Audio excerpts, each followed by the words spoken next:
এবছর তুমি রেলের টেকনিশিয়ান গ্রেড 3 পরীক্ষায় বসছো। তা তুমি কি এবছর রেলের টেকনিশিয়ান গ্রেড 3 পরীক্ষায় চূড়ান্ত সফলতা পাবে? তা এটা খুব সহজে তুমি বুঝতে পারবে যে তুমি এটাতে পাবে কি না। কেন বলছি?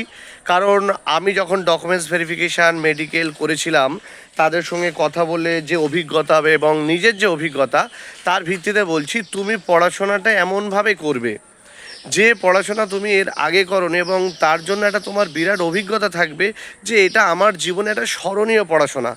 সেই রকমভাবে যদি তুমি পড়াশোনা করো, তাহলে তুমি নিশ্চয়ই এবারে টেকনিশিয়ান গ্রেড 3 পরীক্ষায় চূড়ান্ত সফলতা হবে। শুধু টেকনিশিয়ান গ্রেড 3 নয়, বিভিন্ন চাকরির পরীক্ষার ক্ষেত্রে কিন্তু তুমি যদি সফল হতে চাও, তাহলে যে প্রস্তুতি তুমি কঠোরভাবে যে প্রস্তুতি নিলে তুমি চাকরিটা পেতে পারো, সেই প্রস্তুতি কিন্তু এর আগে নাওনি, ফলে তুমি এর আগে পাওনি।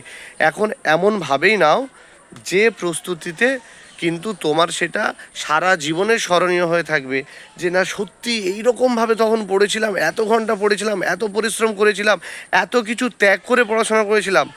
সেই জন্য বলবো যে সেই রকমভাবে পড়াশোনা করো, যেরকমভাবে পড়াশোনা করলে তোমার এটা স্মরণীয় হয়ে থাকবে।